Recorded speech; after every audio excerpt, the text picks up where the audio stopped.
All right, it has been 2 hours. So we're gonna take a look at our dough and check that out. That has certainly doubled in size. All right, so now the next step, we are going to flatten and fold it. I am going to put it on just one of our flexible cutting mats. I like it because it has measure marks on it and it's dishwasher safe.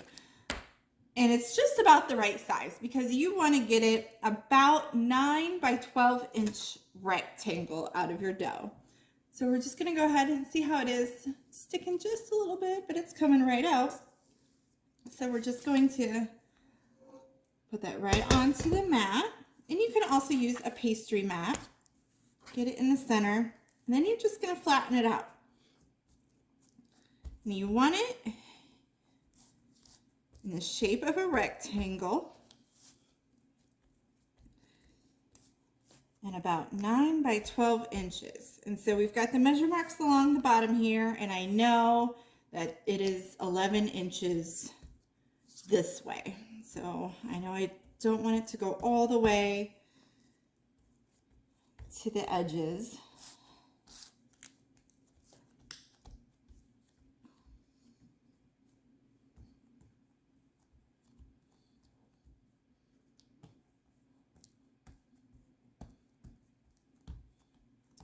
Just keep pressing it.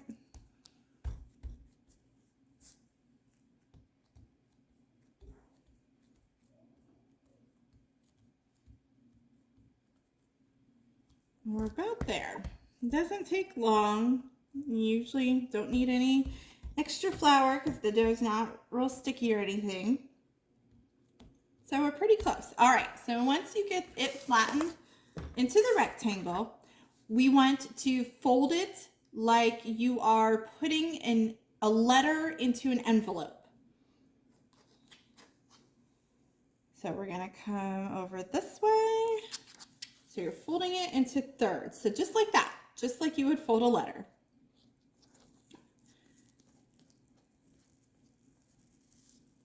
And then I like to rotate it.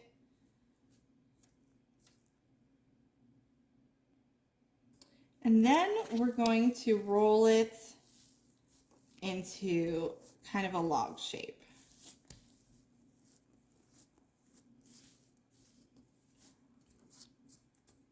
And keeping it, and you can smush it together a little bit because you're going to want to make sure that it fits into your baking pan. And of course, I am going to use our Pampered Chef stoneware baking pan, stoneware loaf pan. So this is perfect for bread making. It gets it the perfect size. I did just put a little bit of oil around the sides and on the bottom. So I am just going to pick up my log now. You can smush it just a little bit so it fits in there. That's beautiful. All right, so we've got that in there, and now it is time for our last rise. So we are going to cover it, and you can put it in your oven with the light on. You can let it sit on the counter, but what we want is we want it to rise above the pan. So that is what we're looking for at this last rise. We want to make sure it looks nice and tall and beautiful, and then it'll be ready to go in the oven.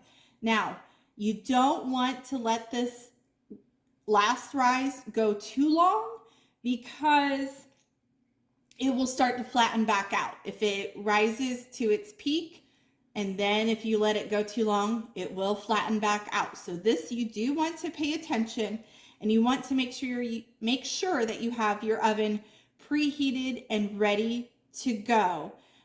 So I recommend about a half an hour into the rise, preheating your oven so you know it is ready to go once your bread has risen and can bake to beautiful golden deliciousness. All right, we'll come back after it rises again.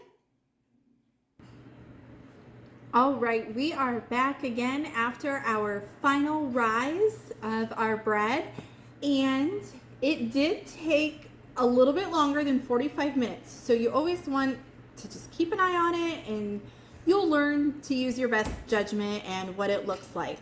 So we did get it to rise above the pan, so that is good, but it took about an hour is how long it took. And so I have the oven that's preheated and it's ready to go in for 25 minutes, and then it'll be a beautiful golden brown ready to eat. Then you met. All right, we're back. The timer on the oven just went off, so let's pull it out and see what it looks like.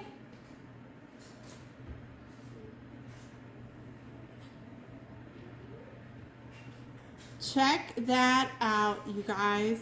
Look how beautiful and gorgeous that is. I'm gonna let this cool for just a few minutes and then we'll be back to slice into it.